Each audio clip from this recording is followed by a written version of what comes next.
Hello everyone. I'm not sure where to look on this camera. I think over there. I am going to show you how to do coffee stain paper. Yes, it's fantastic. I love it. So I'm gonna show you from the very first step. I've watched a lot of tutorials and kind of taken a little something from all of them. I like things very efficient and easy. So this is my version of coffee staining paper. So, and honestly, this is the first time I wanted to try instant coffee. I've done it with regular brew, and I found that it leaves a lot of the coffee granules on the paper and like a coffee powder that you just have to brush off. And that's just like one more step. Like I said, I like to be efficient. So I'm gonna try the instant and see if that leaves any kind of residue. So I've got my water boiling. This is a 4-cup cup. So according to the instructions here, I'm going to do 5, 1, 2, 3, 4, 5 heaping teaspoons. That should make a nice strong brew. I like my paper on the darker side. I've tried some other things and it just didn't get that dark. So I like it darker. I may even add a little bit more. We'll see once the water gets in there. So I've got my water boiling. I'm going to pour it in.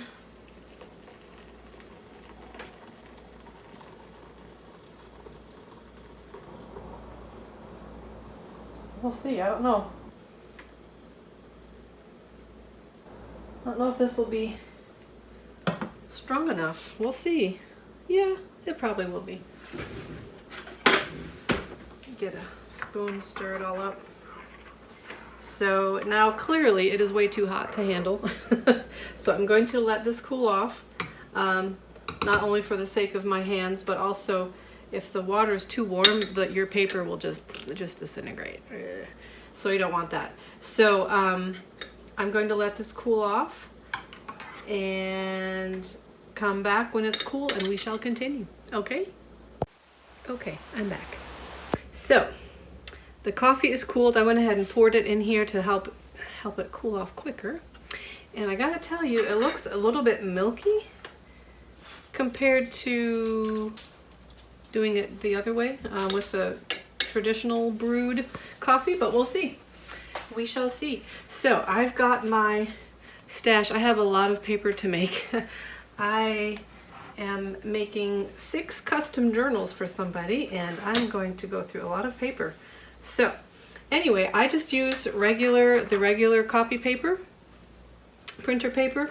You can use the thicker stuff as well. I just happen to have the regular, I'm not sure, I think is it 24 pound paper. So this is very easy. I've watched, like I said, several videos on different ways to do it. When I first started, I got a pan and I put a bunch of papers in there and let them soak for like half the day and realized I did not need to do that. I can just dip it in and take it out. And you have to be careful because obviously the once it's wet, it tears a little bit easier, so just be very gentle with it. And I put it, just plop it onto one of these. You can just use a regular cookie sheet. I have a huge massive one here I'll be using as well. But I learned that I needed to do a lot of papers a while back, and so I just grabbed every pan I had. And these actually really create some really fun patterns on the paper. So I actually got, this one's my favorite. It looks like Gothic cathedral windows. It reminds me of that. So anyway, so I'll be using these as well. I've already got my oven preheated to 295. So I'm just going to keep dipping, make sure everything gets covered. And again, you don't need to even let it soak. Just dip it in and pull it out. And I already can tell I'm not going to have to brush any coffee powder or coffee granules off, and I'm pretty excited about that. So, and the other thing was I had to kind of get over this. I'm a bit of a perfectionist, and I realized when you stack the paper on these sheets, you don't need to be nice and neat. You actually, I'm not sure if you can see, that light is not working very well. Hang on, let me change my lighting a bit.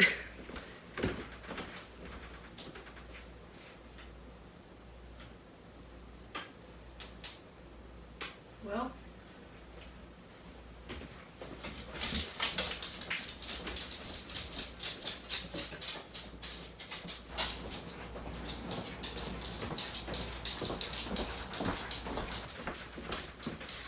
now it's too dark. All right, I think that's better. Now you can see a little bit better. Well, shoot, not really. Okay. Oh, wow, that's crazy. The lighting is just terrible. Let me play with this some more.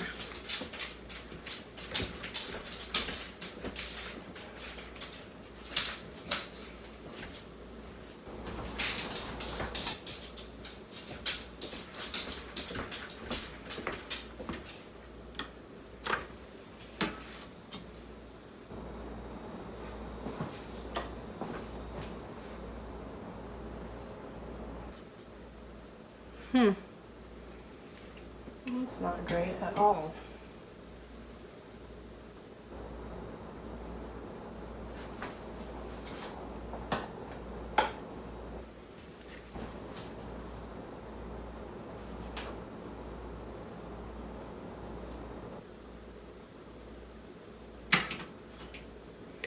Okay, the lighting is really a little bit funky, I realize, so you can't really, there's a lot of glare everywhere. So I think this is the best I can do, so you can actually see the paper. Well, maybe from back here.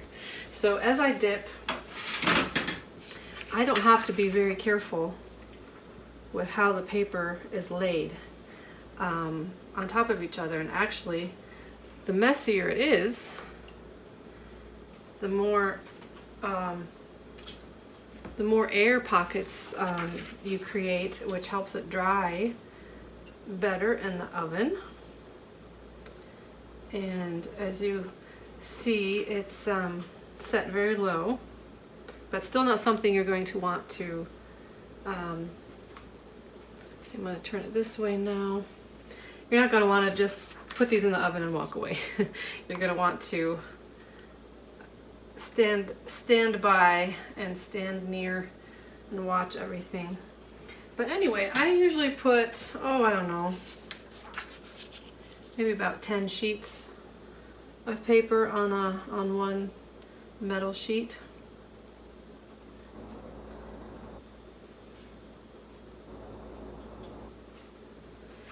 And crisscrossing them also helps create beautiful patterns. It's just so random, you know. You can't. I'm a planner, and sometimes it's hard for me to do something that I can't plan, and it just turns out however it turns out.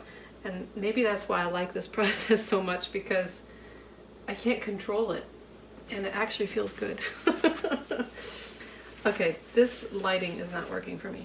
Anyway, maybe you can see how I've got the paper stacked. It's just kind of all willy-nilly. There's some air bubbles in there, and that's totally fine. Okay, I'm going to change the lighting again. Whoops, sorry. All right, that's a little bit better. Let me turn one more.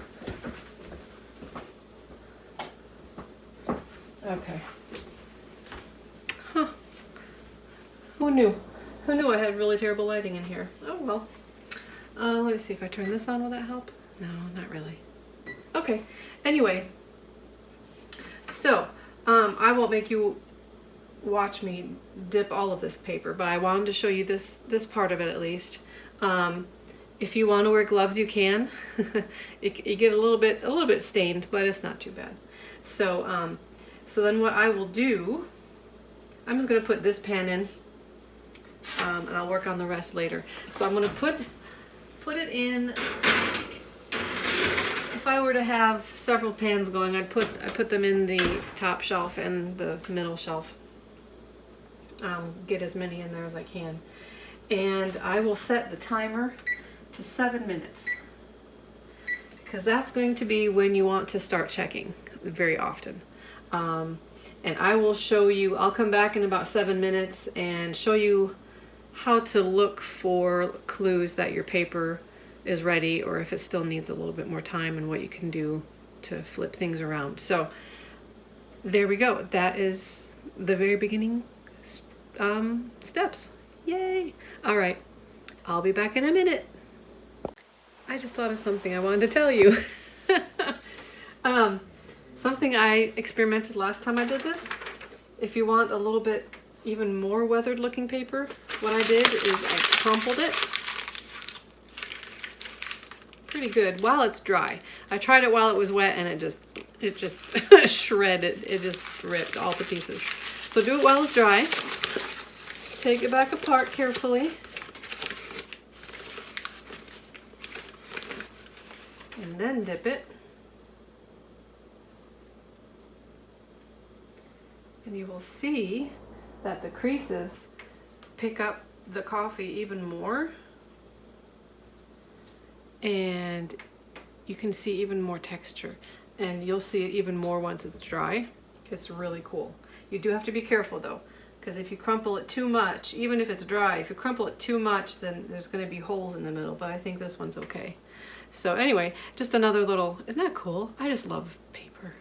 I'm such a nerd.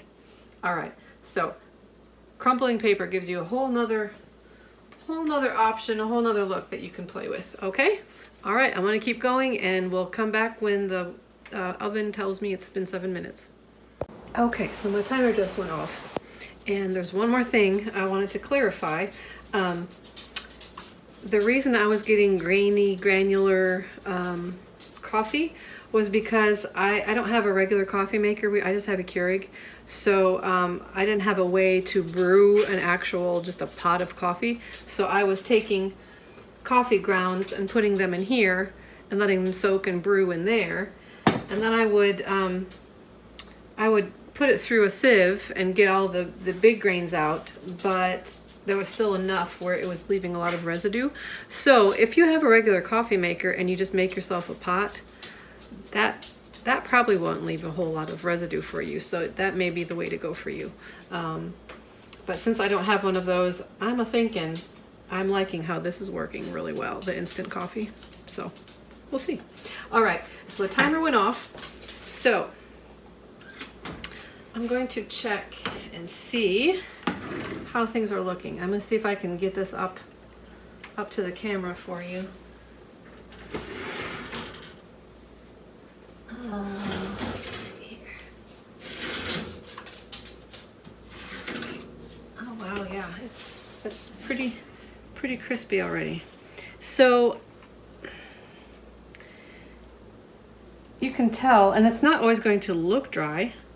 When it has a crunch to it, you can tell it's getting dry. Of course, these areas are more wet. So what I would do, see, that's nice crunchy paper right there. You gotta be careful. Sometimes this one's kind of sticky. Ooh. Okay. So if you can like move it around, and you can tell, but we also don't want to burn it. So I'm going to rearrange these a little bit, kind of flop them around so that the wet sections get a little bit more flow through. Let's see if I can do this where you can see me on camera.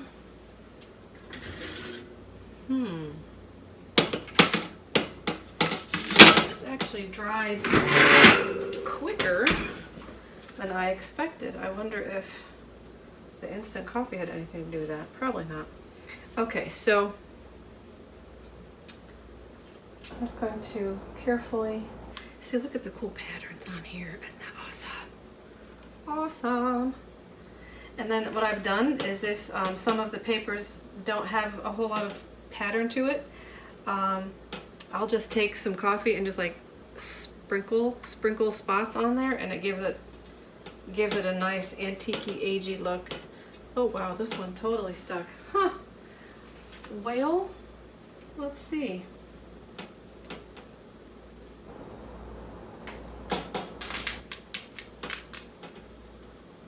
There we go. Okay.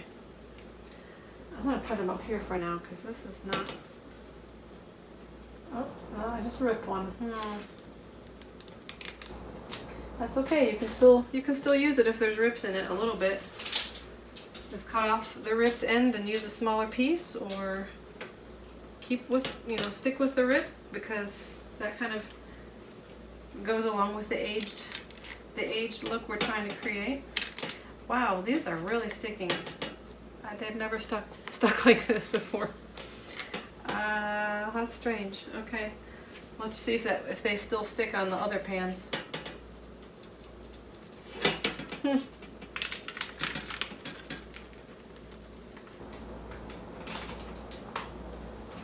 All right, well, it's usually not quite this tedious. I really want to save this one because it has such a gorgeous pattern to it. There we go. Okay, so I'm going to rearrange them again, even looser. And of course now there's definitely going to be more air pockets because it's already partially dry, so they're not going to stick to each other as much at this point. Just kind of let them flow. Let them flop around. Okay. Okay, so I'm going to put that back in the oven. It's not very hot. Alright. And you know what? This one is flopping over a little bit. Too much. There we go. Okay. So I'm going to put it back in for maybe a couple of more minutes. And I'm just going to stand by. I'm going to dip some more paper, stand by, keep checking it, and I'll come back when we've got a good, fresh, dry batch. Okay? Hold tight. Okay. I just put everything in there for 2 more minutes, and that did the trick. Let me show you the loveliness, at least the very top pages. And you know what else you can do? If you're too nervous about using the oven, this is what I did the first few times.